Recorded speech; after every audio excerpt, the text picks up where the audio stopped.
Dito na kami sa ski center.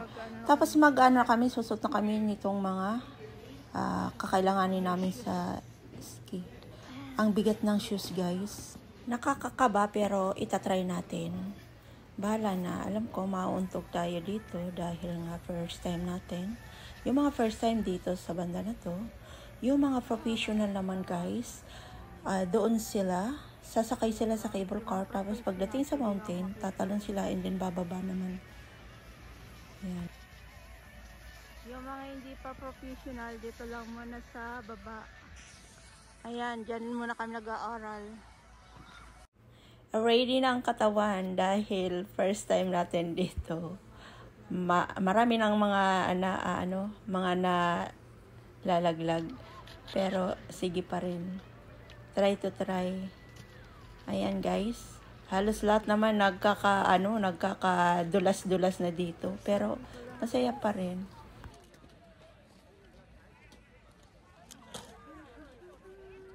Nakakapagod lang kasi akyat baba. Buti na lang may elevator. So ayan, guys. Nag-i-enjoy naman ako dito. Pero yung katawan ko mukhang nalalamog na. Yung yung siko ko na natama sa ice dahil nga nadulas ako. Pero okay lang. Try natin matuto. Ang mahal daw ng bayad dito, kaya kailangan nating matuto para di tayo malugi. So ayan, gumagabi na. Ito namang anak ko,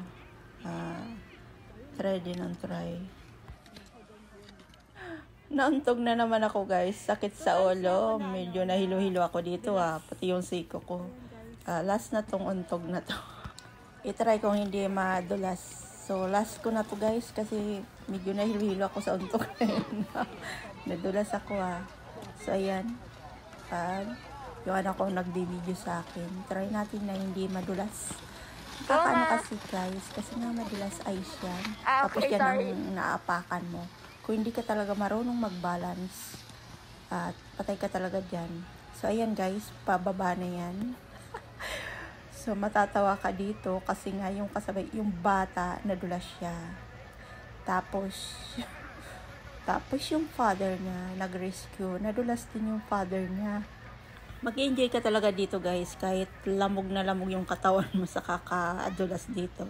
Dahil nga first time natin, normal naman yan. Marami naman, halos lahat naman na na-experience yung mauntog. So, ayan, guys.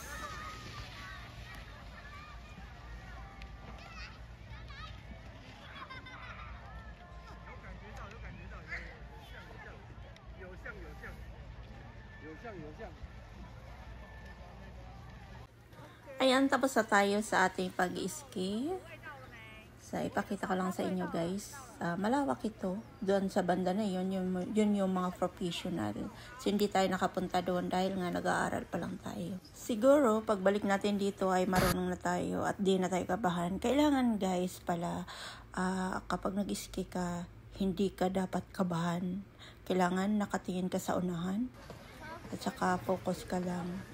Kaya lang naman ako nadudulas dahil nga kinakabahan pa ako. So, nung matuto na ako, kaya lang, huli na. Nalamog na yung katawan ko. Kaya, guys, magandang ma-experience nyo rin ito. Kung pumunta kayo dito, ready nyo lang yung katawan nyo.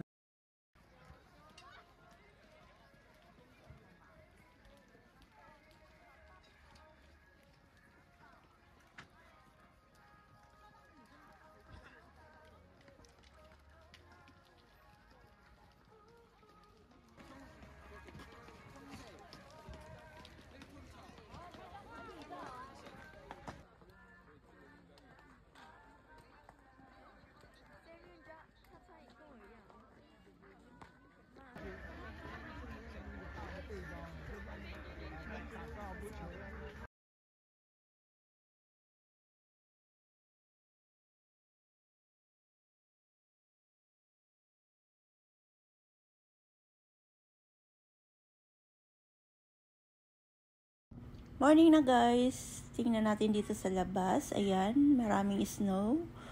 So maaga akong gumising dahil magbe-breakfast kami. So lilipat na naman kami sa ibang hotel. Dito kami sa mountain. So mamayang gabi, doon na kami sa Seoul mag-check-in sa hotel.